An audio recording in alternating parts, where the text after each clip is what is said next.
Olá, essa é a primeira edição do Reumatologia SP, o podcast da Sociedade Paulista de Reumatologia. A cada edição você vai acompanhar e ter a chance de conhecer melhor os assuntos de evidência clínica e científica e que fazem parte do dia a dia do reumatologista. Nossa proposta é agregar conhecimento científico à prática clínica, ao dia a dia do consultório. A nossa primeira edição vai tratar do olho na concepção do reumatologista. Eu sou Virgínia Fernandes Moça Trevisani, professora da Unifesp e da Unisa. Venha comigo!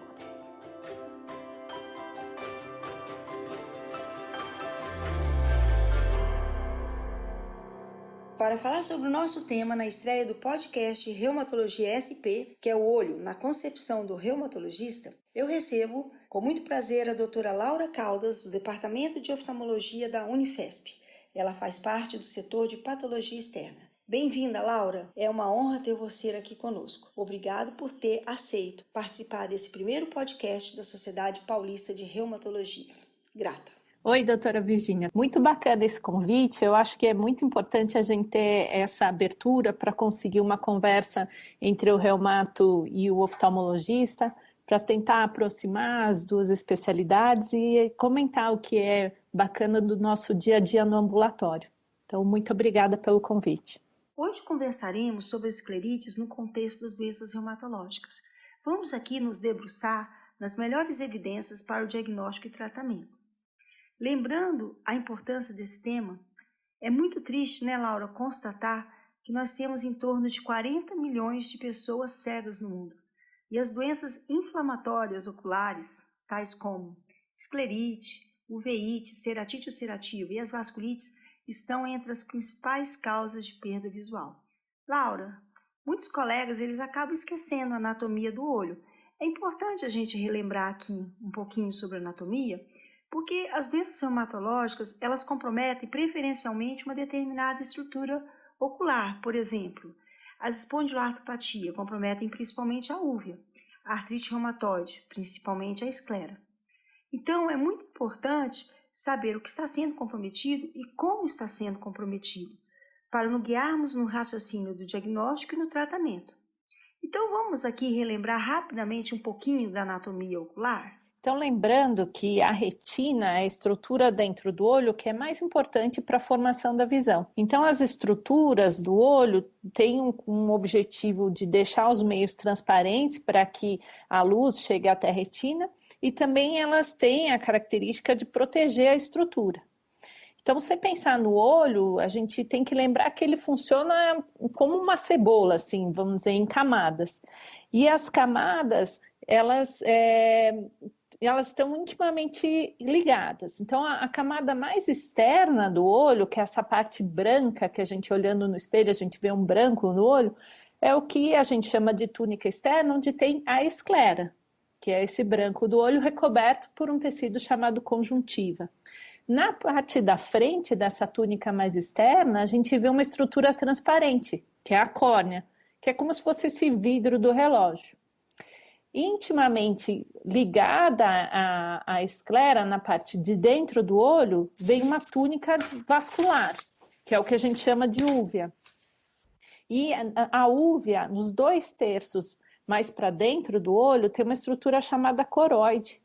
É isso que quando o paciente tem uma esclerite, perde a anatomia da esclera, que você vê por transparência um tecido azulado, então ele está intimamente ligado. Para frente da coroide vai ter o corpo ciliar e o colorido do olho, que é a íris. Laura, é muito importante tudo isso que você está colocando e a gente vê que existe uma proximidade entre as estruturas oculares, né? Então, pelo que você definiu, a esclera está muito próxima da úvea, a esclera está muito próxima também da córnea. Quando existe o envolvimento, né, inflamação na esclera, ele pode se estender para a úvea, né? Então, às vezes, você pode encontrar, no caso, uma inflamação, uma esclero, uveíte, né, ou uma escleroceratite. Isso é muito importante, né? E lembrar que logo abaixo da úvea, você vai ter essa estrutura mais nobre, que é a túnica mais interna, a retina, que na parte posterior, mais para dentro do olho, vai ter os fotorreceptores, os fototransmissores, e aí vem uma estrutura em direção à parte de fora, que chama hora serrata. Então, por dentro do olho tem a parte neurosensorial da retina, vem uma estrutura como se fosse um intervalo hora serrata e para frente vem a parte cega. Então, essa estrutura é importante a gente lembrar quando fala de esclerite, porque é ela que determina quando o comprometimento da esclerite para dentro da hora serrata tem uma maior chance de estar cometendo a retina, e isso pode levar a descolamento de retina e cegueira. E a parte mais anterior à hora serrata, a esclerite costuma ser um pouco menos grave.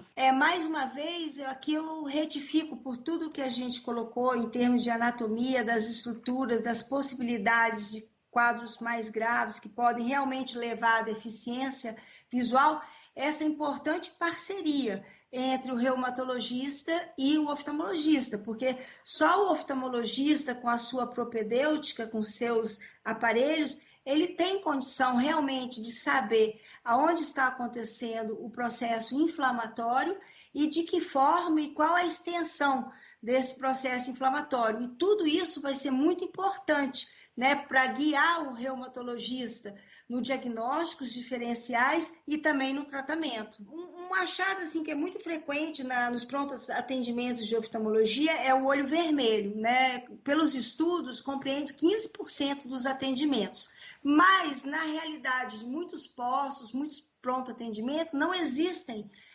oftalmologistas de plantão. Então, quem acaba atendendo esses pacientes são os médicos generalistas.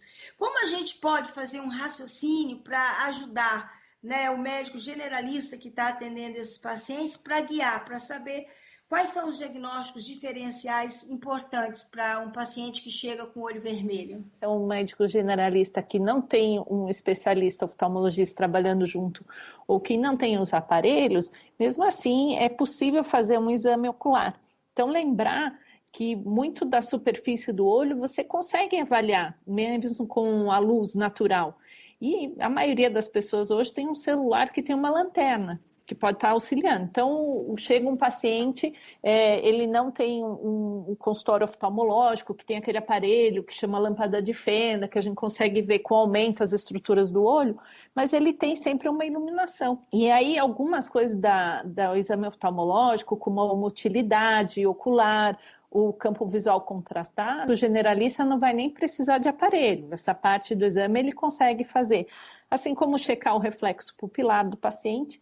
E em serviços que tenham oftalmoscópio, não tem por que não tentar fazer um fundo de olho para tentar ter uma ideia do que está acontecendo. Mas voltando na questão do olho vermelho, quando chega, a gente tem que pensar, tentar descobrir qual é a causa do olho vermelho e daquelas camadas que eu falei antes da anatomia do olho, tentar pensar qual daquelas camadas está sendo acometida. Por exemplo, o paciente chega contando que tem um quadro de olho vermelho agudo, e quando você observa o olho, está uma hiperemia difusa e um pouco de secreção, ou até bastante secreção nos cílios. Aí vale a pena indagar se o paciente tem história, por exemplo, de atopia, e se ele andou com muita coceira nos olhos. Isso aí já ajuda, que pode ser uma conjuntivite alérgica. Agora, ele negando a atopia, e ele vem contando, não está coçando, na verdade o que eu estou sentindo é muita sensação de areia nos olhos, está lacrimejando muito.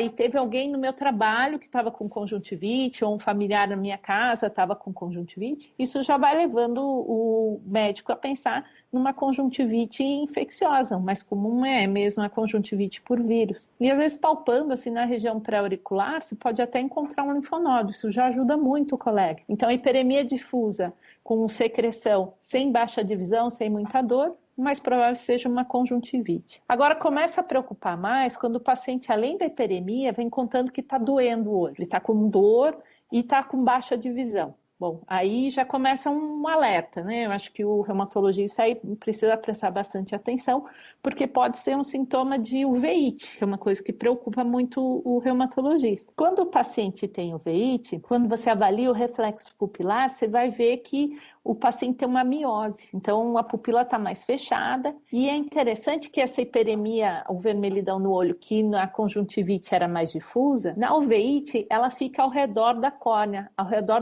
desse transparente na frente da íris. Agora tem que tomar cuidado, porque esse mesmo paciente que tem esse tipo de hiperemia pode estar tendo uma crise de glaucoma agudo, E isso é uma emergência, né? Para o oftalmologista é uma emergência, precisa de cuidados com urgência. Só que no glaucoma agudo, em vez de estar com miose, o paciente vai ter uma média midríase fixa. Isso ajuda a diferenciar. E às vezes tem mais dor e relata que está com náusea, mal-estar. Essas causas todas são muito importantes. O trauma também é uma causa de olho vermelho, dependendo da profissão da pessoa. Pode haver algum traumatismo, eu acho que é uma causa frequente também de olho vermelho, principalmente em pronto atendimento, né, Laura? Mas aí com a lanterninha, com a luz, você já vai conseguir avaliar pela história, a profissão do paciente. Com a lanterna, você já consegue muitas vezes ver um corpo estranho na córnea, ou se você verte a pálpebra, vai conseguir até achar um corpo estranho por dentro da pálpebra. Mas aí, esses pacientes com trauma, eles têm, né, essa história, olha, eu senti entrar um corpo estranho, é mais comum. Agora, quando ele tem o olho vermelho e está com uma hiperemia difusa, vem com história de dor, sem baixa de visão, sem secreção, paciente para o reumatologista, principalmente, ele precisa, o reumato, começar a pensar numa crise, pode ser uma episclerite. A episclerite é como se fosse a inflamação mais superficial da esclera. Importante lembrar que ela vai acometer, assim, pacientes mais jovens. E muitas vezes pode ter uma doença de base, mas o mais frequente é que ela seja idiopática. Então, pacientes mais jovens, com uma crise de dor, hiperemia difusa, sem baixa de visão, sem secreção. O mais comum é a episclerite. Agora, o que dá dúvida é a diferenciação do paciente de episclerite com a esclerite. A esclerite, sim, é uma doença de prognóstico pior, mais grave, só que aí acomete pacientes mais para frente, com 40, 50 anos de idade. E é interessante que o tipo da hiperemia no olho da episclerite e da esclerite são diferentes. Como a esclerite é o acometimento inflamatório da esclera, ela vai pegar os vasos mais profundos.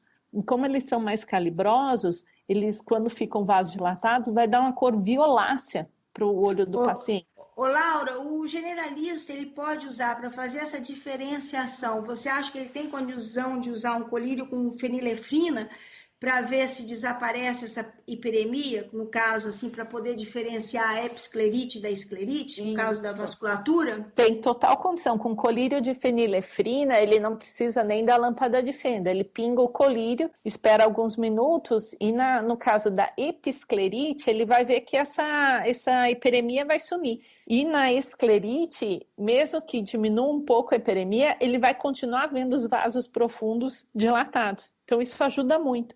E o que ajuda a diferenciar bastante os dois quadros é que a esclerite, o paciente relata uma dor muito intensa. Então, a esclerite é um paciente que acorda à noite com dor. O paciente com esclerite relata que quando ele movimenta os olhos, ele está tendo dor. Então, o que diferencia é a idade do paciente que tem esclerite é mais novo, né? Um paciente mais jovem, e a intensidade da dor, que na esclerite é muito maior. É muito importante diferenciar as causas benignas das causas que realmente pode se tornar uma emergência oftalmológica, e emergência oftalmológica a gente entende que é o paciente poder perder a visão, né? Então, entre tudo isso que você colocou, eu acho que o glaucoma agudo, né, com as suas características, como você colocou, com dor, às vezes com cefaleia, né, a hiperemia, né, isso aí é uma emergência, isso aí precisa ser encaminhado diretamente para o oftalmologista. Então,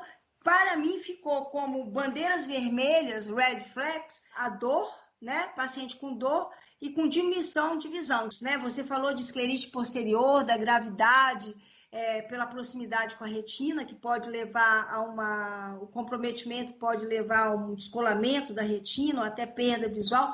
Como que são esses subtipos de esclerite? Quando o médico ou oftalmologista está diante de uma suspeita de esclerite, é uma doença interessante, porque, na verdade, como ela é consequência de várias doenças, você tem que começar a tentar dividir diante de que problema que você está enfrentando. Porque um paciente com esclerite, ele pode ter associado ou uma doença inflamatória sistêmica, que é o mais comum, ou uma doença infecciosa sistêmica, que é o mais raro. Menos de 10% vai ser uma doença infecciosa, tanto sistêmica como infecciosa local. Então, um pós-operatório de uma cirurgia de superfície ocular que infectou, pode dar uma esclerite. Mas o mais comum é que não seja, que seja realmente uma doença inflamatória sistêmica ou muitas vezes até idiopática. Então, assim, você consegue fazer um diagnóstico em torno de uns 50% dos casos de esclerite. Nos outros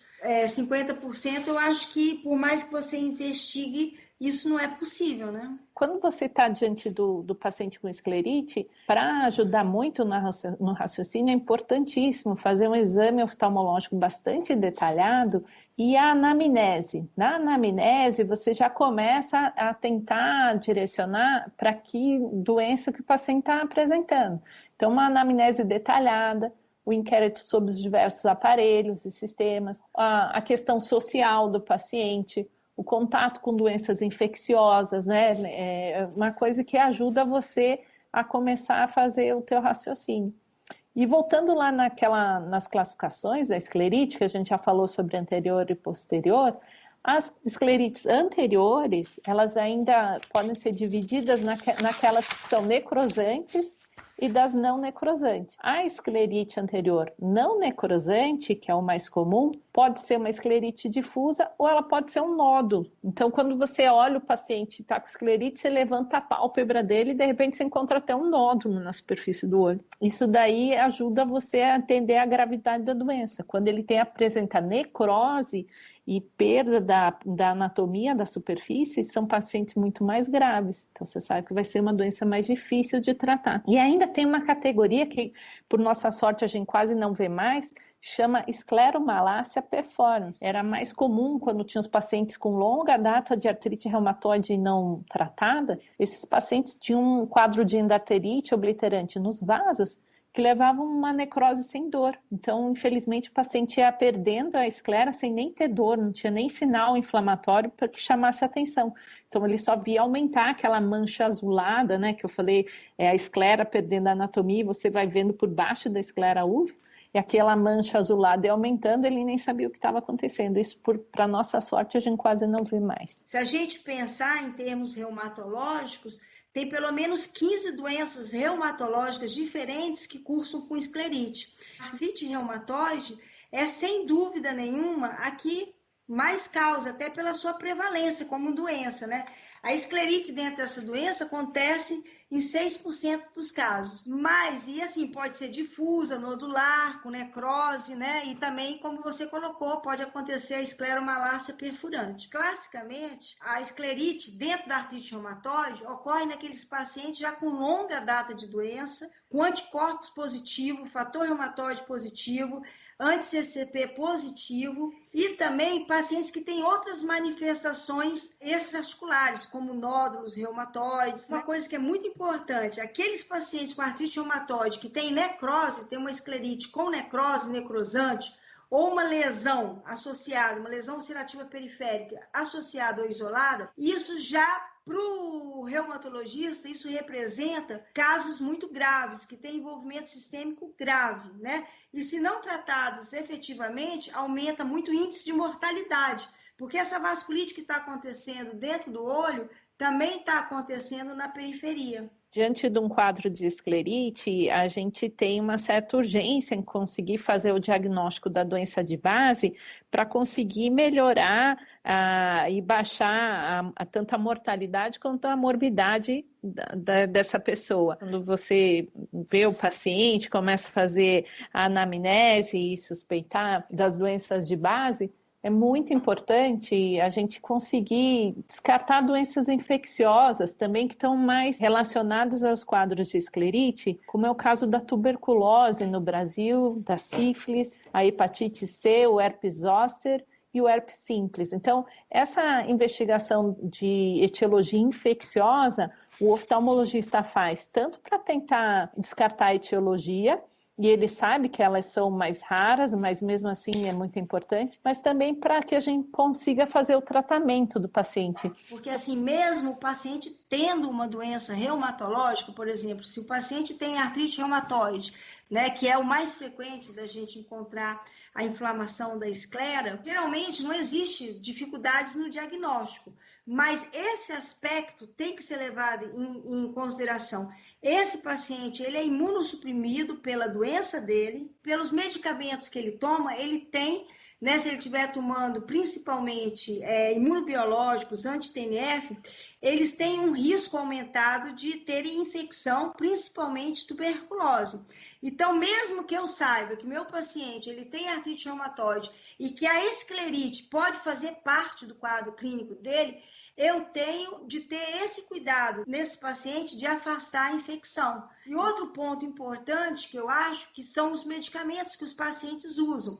Então, por exemplo, alguns imunobiológicos, eles por si só podem levar o paciente a ter uma inflamação ocular. Essa esclerite é pela doença de base dele ou essa esclerite está sendo causada pelo medicamento que ele está utilizando? Então, é uma dúvida que a gente tem. E alguns medicamentos, teoricamente, causam mais do que outros. Então, por exemplo, o etanercept, a gente sabe que causa mais do que o adalimumab e o infliximab, mas também são relatados casos com esses outros 2 medicamentos e com outros. Outro ponto, tratamentos para osteoporose, que são muito comuns nessa faixa etária que os pacientes são envolvidos, né? Por exemplo, principalmente os de uso endovenoso, aumenta o risco 1,5 vezes. Então, a probabilidade de eu ter esclerite usando ácido zoledrônico para o tratamento da osteoporose é 1,5 vezes maior do que se eu não estiver usando. Então, tudo isso tem que ser levado em consideração nesse raciocínio, né, de diagnóstico dos pacientes. Além do questionamento, né, das medicações, do contato com doença infecciosa e do exame completo, a gente começa a fazer o pedido dos exames laboratoriais. Então, isso é o oftalmologista, né, que já no primeiro atendimento e diante da esclerite, a gente já começa a fazer alguns exames. Então, enquanto a gente aguarda o resultado dos exames de laboratório, o que a gente pode fazer para ajudar essa pessoa é já iniciar o uso de anti-inflamatórios não hormonais, porque a gente está aguardando ainda o resultado do PPD, do raio-x de tórax, dos exames para sífilis, para hepatite. O que acontece? Um paciente idoso que tem já uma história de gastrite, já teve uma úlcera gástrica, ou que você já sabe que esses pacientes eles têm dor articular, já usou muito anti-inflamatório, você está com medo de fazer a medicação anti-inflamatório sistêmico, a gente pode, nesses pacientes, usar a triamcinolona. Então, a triamcinolona subconjuntival, ela pode trazer bastante alívio para esses pacientes, pode controlar bastante a dor, o quadro inflamatório, até que a gente tenha mais resultados. A triamcinolona sozinha, às vezes, você não consegue tratar, porque 50% dos pacientes que você usa triamcinolona, eles vão ter a recidiva da crise. Mas muitas vezes é uma maneira de você dar conforto para essa pessoa até que você consiga usar outras medicações. E até que a gente consiga, Laura, tentar fechar um diagnóstico, né? Então, assim, um estudo que foi feito, retrospectivo de 500 pacientes com esclerite e episclerite, eles mostraram que pacientes, né, que têm esclerite e episclerite e têm doença sistêmica, que a esclerite foi, agrupado com os outros sinais e sintomas ou de forma isolada, a primeira manifestação em quase 40% dos casos. E aí eu chamo atenção para uma situação que, vamos dizer, a segunda situação mais frequente reumatológica que você encontra a esclerite, que são as vasculites ANCA positivo, e entre elas a granulomatose com poliangeite, né, que apesar de ser uma doença rara, a inflamação ocular é muito frequente e em 15% dos casos pode ser a primeira manifestação, e em alguns casos a única manifestação da doença. Então isso aí é um desafio diagnóstico. Agora, não podemos deixar de questionar sobre as outras doenças que também podem apresentar esclerite, entre elas a policondrite recidivante, lúpus eritematoso sistêmico, as doenças inflamatórias intestinais, espondiloartropatias, Coogan, arterite de células gigantes, urticária vasculite, doença de BC, poliarterite nodosa, Takayasu. E aí eu quero chamar a atenção para alguns aspectos muito interessantes. Por exemplo, paciente que tem psoríase, é uma espondiloartropatia, geralmente cursa mais com conjuntivite, uveíte, mas em alguns casos a gente teve a oportunidade de acompanhar alguns pacientes com esclerite e psoríase. A psoríase, ela faz parte da vida do paciente. Ele acha que a psoríase é como uma pinta. Ele não valoriza aquele achado. Então, por mais que você pergunte para o paciente, você tem uma lesão cutânea, você tem alguma coisa na pele, tem alguma coisa... Não, ele nega. E às vezes, quando você vai examinar, não da primeira vez, às vezes ele está em remissão, mas na evolução, você se depara com uma placa de psoríase. Você fala, mas o que é isso? Aí, eu tenho isso aí há muitos anos. Tenho isso aí, é uma coisinha que vai e que volta. Entendeu? Então, ele acha que aquilo faz parte da vida dele. Assim como quadros inflamatórios intestinais mais leves, né, o paciente convive, né, com uma alteração do ritmo intestinal e ele acha que é normal aquilo, né, que aquilo não é uma doença. E ele não liga aquele achado que ele tem ao envolvimento ocular que ele está tendo. Ele não consegue fazer esse link. É muito importante a gente realizar uma anamnese bem detalhada desse paciente, conversar muito com esses pacientes, conversar sobre, né, questionar bastante sobre todos os aspectos possíveis envolvidos em todos esses diagnósticos e examinar muito os nossos pacientes, né? Uma outra doença que também entre as doenças reumatológicas é a hiperuricemia, gota, né?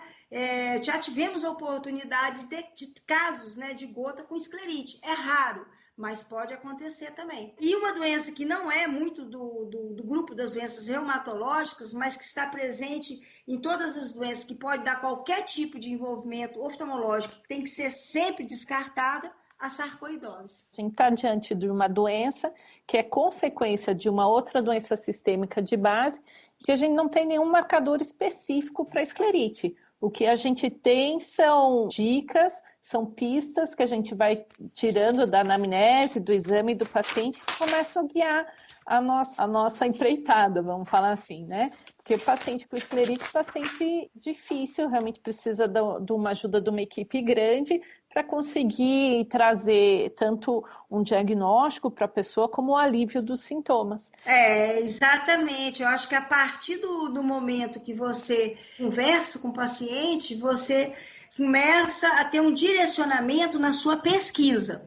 Mas alguns exames, né, eles são sempre presentes. Por exemplo, uma radiografia do tórax é fundamental, porque uma radiografia pode te ajudar no diagnóstico de uma vasculite, pode ajudar no diagnóstico de tuberculose, pode te ajudar no diagnóstico de sarcoidose. A grande preocupação nossa é relacionada aos aspectos sorológicos, aos exames reumatológicos propriamente ditos, entendeu? Fator antinuclear, fator reumatoide. Esses exames, os pacientes com esclerite, mesmo que a gente fala esclerite idiopática, eles têm uma positividade elevada desses exames, né? Então, eles apresentam esses exames positivos. A gente já teve a oportunidade de realizar 2 estudos e avaliar a positividade desses exames nos pacientes com esclerite idiopática comparado com pacientes com esclerite com doença sistêmica. E a gente não consegue observar grande diferença entre a positividade desses exames. Pacientes com esclerite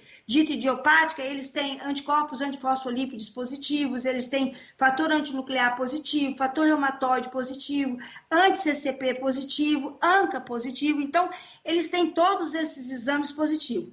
A única diferença que nós encontramos nos estudos que nós realizamos, o título dos anticorpos. Quando o paciente ele tem uma doença reumatológica, uma doença sistêmica, os títulos são mais altos, né? Isso é diferente. Quando o paciente só tem a esclerite, né, que a gente fala esclerite idiopática, porque a gente não acha uma causa, naquele momento, não é que não exista a causa, naquele momento que nós estamos investigando, nós não estamos achando a causa, aí, nesse caso, o título é mais baixo. Então, ele pode ter um FAM positivo, fator reumatoide positivo, antifosfolípido positivo, mas em títulos mais baixos do que quando o paciente apresenta uma doença sistêmica. Então, esses achados nós conseguimos evidenciar em 2 estudos que publicamos de casuística de pacientes com esclerite. É importante. Agora, lembrar que a esclerite pode ser a primeira manifestação, né? Tivemos oportunidade de acompanhar pacientes que começaram com esclerite, foram tratados como uma esclerite idiopática, por um motivo ou outro, esse paciente parou o tratamento, aí abriu quadro renal, quadro pulmonar, quadro articular, quer dizer, na realidade, ele era doente sempre. Como ele foi tratado, o quadro ele ficou meio que camuflado. Quando ele deixou, por um motivo ou outro, de ser tratado, aí a doença veio com tudo. Esse paciente tinha granulomatose com poliangeite. Já tive quadros de artrite reumatoide que abriram como esclerite. Então, são nuances que acontecem no dia a dia e que também são relatadas, né, que pode acontecer. Não é o que acontece em 90% dos casos. Mas, principalmente para as vasculites, lembrar que pode ser a primeira manifestação e a única manifestação da doença. Então, esse paciente precisa ser acompanhado, principalmente naqueles casos de uveíte refratária, que não respondem muito bem ao tratamento. Eu acho que é importante falar aqui que tem um passo no tratamento da esclerite que o oftalmologista consegue se guiar sozinho. Então, depois que a gente tem o resultado do laboratório, excluindo uma infecção sistêmica no paciente, a gente já pode começar o tratamento e geralmente a gente faz uso de corticoide nos nossos pacientes com a dose de 1 miligrama por quilo no início e vamos acompanhando. Então, o oftalmologista que inicia o tratamento, ele vai percebendo sinais de melhora. Então, ele vê o controle da necrose, a diminuição da hiperemia. Nos pacientes que têm uma esclerite que começa, além da esclera, a cometer a córnea, ele vê que essas lesões que estavam infiltrando a córnea começam a desaparecer. Ele observa, por exemplo, que não teve descolamento de retina, e ele vai observando sinais de melhora. Aí depois de mais ou menos um mês que aquele paciente está controlado, a gente começa a retirada do corticoide, bem lentamente, e vai observando. Isso é o oftalmologista que tem que fazer. Então, tanto a introdução do corticoide como a retirada não é uma coisa que cabe ao reumatologista fazer sozinho, porque como é que ele vai avaliar dentro do olho, como é que estão os sinais inflamatórios? Quando a gente tem um paciente que a gente usou corticoide, 1 mês, ficou bem, você retirou, dá para observar, o paciente ficou bem, a gente vai seguindo com o oftalmologista. Agora, esse paciente, depois de 1 mês, você tenta retirar o corticoide, recidiva a doença. Ou mesmo, aquele paciente que mesmo você usando o corticoide não está tendo doença, pronto. Aí o oftalmologista vai precisar mesmo da ajuda da reumatologia, porque aí vai ter que lançar mão de outras medicações para ajudar a controlar esse quadro inflamatório e evitar a perda de visão, até mesmo a perda do globo ocular. Uma coisa importante, né? Porque o reumatologista, ele recebe, nesse caso, é um paciente refratário, né? Então, ele já fez no início do algoritmo, ele já teve toda uma investigação para afastar processo infeccioso, já foi tentado aí um diagnóstico de uma doença de base. Se esse diagnóstico, a gente consegue fazer esse diagnóstico, o tratamento passa a ser direcionado para a doença de base dele, então passa a seguir o direcionamento da doença de base, mas lembrando que pode haver uma dissociação entre os diversos comprometimentos numa mesma doença, então você pode ter um quadro articular já totalmente controlado, mas o quadro oftalmológico está vivo, né? Está quente, está ativo, e aí o tratamento que você está dando para o quadro articular não está funcionando para o quadro oftalmológico, você precisa interferir nesse caso, não adianta falar, olha, a parte articular está boa, a parte oftalmológica não é meu problema. É nosso problema sim, faz parte da doença, é uma manifestação clínica da doença, é nosso problema, e a gente tem que entender que se o que nós estamos dando para o quadro articular não está funcionando, para o quadro oftalmológico, é necessário haver uma mudança de conduta visando uma melhora do quadro oftalmológico, porque senão o paciente pode evoluir para uma perda de visão. Agora, quando nós recebemos um paciente com uma esclerite, idiopática, no caso, refratária, né? Ela é refratária, sempre existe a suspeita que possa ter alguma doença. A gente segue a investigação, né, dessa doença sistêmica, tenta direcionar a investigação, então você passa a investigar coisas que são menos frequente, né? Tirando o que já foi investigado pelo oftalmologista, e passa a investigar situações onde a esclerite pode ser a primeira manifestação da doença, né? Como principalmente as vasculites. Falando em tratamento, o paciente já é refratário ao corticóide, você tenta retirar, ele não funciona, você tem que passar. Aí vai depender da gravidade do caso. Se o paciente ele tem necrose ou uma esclerite posterior, está indicado um imunossupressor mais potente. E nesse caso, nós utilizamos a ciclofosfamida impulsoterapia. Podemos fazer 1, 3, 6, a depender da gravidade do caso. Se o paciente é só refratário, ele volta, mas a esclerite dele não tem uma gravidade, é uma esclerite anterior difusa, sem necrose, sem nada, nós partimos para o tratamento poupador de corticoide com imunossupressores.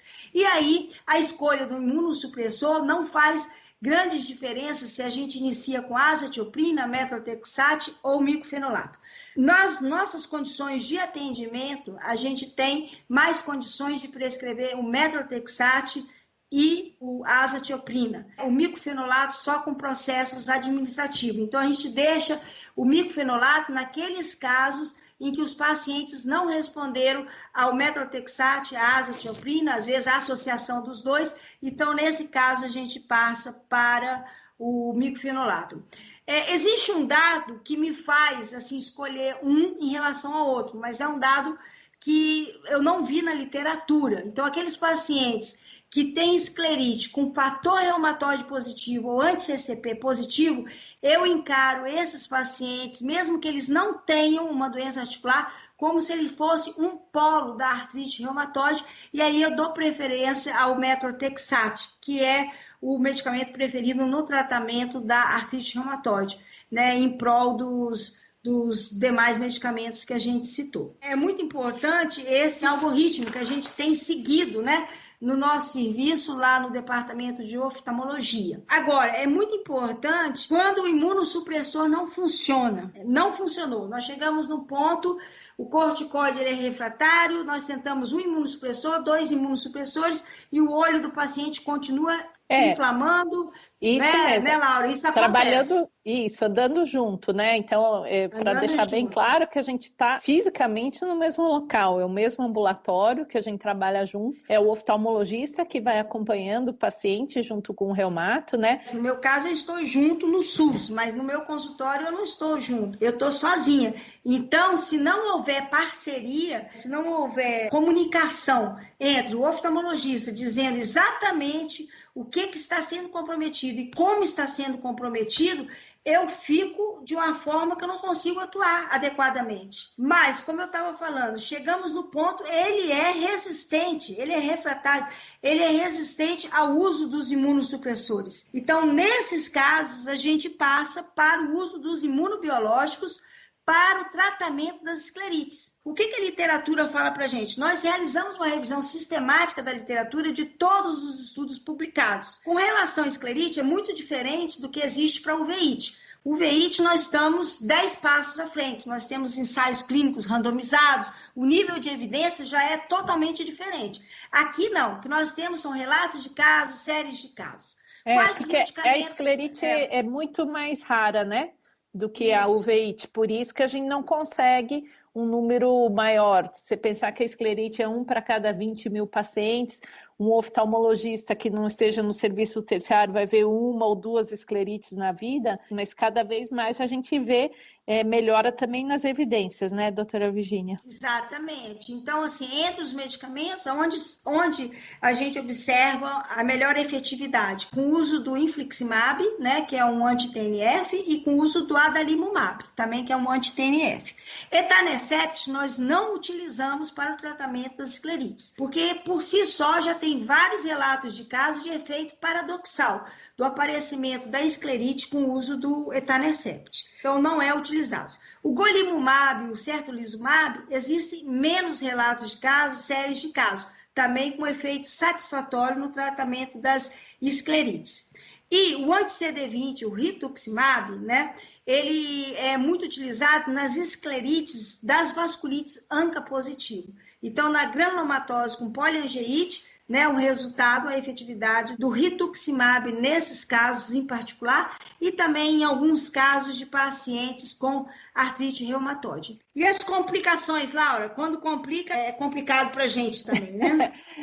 Então, o que a gente vê de complicação, né, além da piora da qualidade de vida do paciente, o paciente não consegue trabalhar, não consegue dormir, a gente pode ter, pela estrutura do olho, acometimento da parte mais anterior da córnea, né? Você pode ter casos que a esclerite leva até um afinamento da córnea, com risco de perfuração e perda de visão. E você pode ter, nos casos mais graves de esclerite, também um paciente que evolui com um descolamento de retina e perda de visão. E alguns pacientes chegam a um quadro inflamatório tão grave, né, mais relacionado às vasculites, que ele pode ter até perda do globo, como se o globo entrasse em atrofia. Não pode ter um paciente evoluindo dessa maneira tão terrível, sendo que existe tratamento para a doença. Exato, Laura. Eu acho que agora eu já até sei a sua resposta em cima de tudo que a gente conversou, mas eu gostaria da sua opinião particular, né? Você acha que esses pacientes refratários, eles devem ser tratados com a ajuda do reumatologista? O paciente refratário ao tratamento do oftalmologista está num ponto que o oftalmologista tem um limite, né, do conhecimento sobre imunossupressão, de como conduzir. Como eu já falei, o paciente com esclerite é o paciente do oftalmologista, então é responsabilidade do oftalmo continuar acompanhando e conduzindo o caso, mas chega um momento que ele é refratário ao uso de corticoide, você vê que está o paciente evoluindo com risco, você sabe que ele tem, por apresentar esclerite, ele tem um aumento da mortalidade nos próximos anos. Ao meu ver, sim, esses pacientes merecem serem tratados e dentro do que tem na medicina, um melhor especialista para ajudar a conduzir esses pacientes, é lógico que para nós é o reumatologista. Então é para ele que a gente pede ajuda e espera que compreenda a gravidade do quadro, tanto em questões para a visão e para o globo ocular, como também com risco de complicações sistêmicas. Eu acho que é isso aí, é para o bem do paciente, né? O paciente vai se beneficiar e a gente pode evitar que muitas pessoas percam a visão. Eu acho fundamental essa parceria e o que eu vejo assim, nos nossos resultados me deixa muito feliz, entendeu? É isso mesmo. Legal, esse foi o bate-papo de hoje, o bate-papo de estreia do podcast Reumatologia SP, da Sociedade Paulista de Reumatologia. Siga a gente no Facebook, no Instagram e no Twitter, sempre com a identidade Reumatologia SP. Se você gostou e se o que conversamos agregou algum valor às perspectivas clínicas sobre as quais você atua, fica a nossa sugestão. Compartilhe com seus amigos. Quero agradecer mais uma vez a participação brilhante da doutora Laura Caldas, do Departamento de Oftalmologia da Unifesp. Sempre um prazer, espero ter podido ajudar, eu espero que com essa conversa fique mais fácil, né, para os reumatologistas entenderem um pouco mais essa doença. No nosso próximo episódio, vamos continuar o debate sobre o olho na concepção do reumatologista. Dessa vez o papo será também muito interessante e será sobre uveites. A nossa convidada especial é a doutora Heloísa Vasconcelos, do Departamento de Oftalmologia da Unifesp, do setor de uvea. Nosso muito obrigado a todos e até a próxima.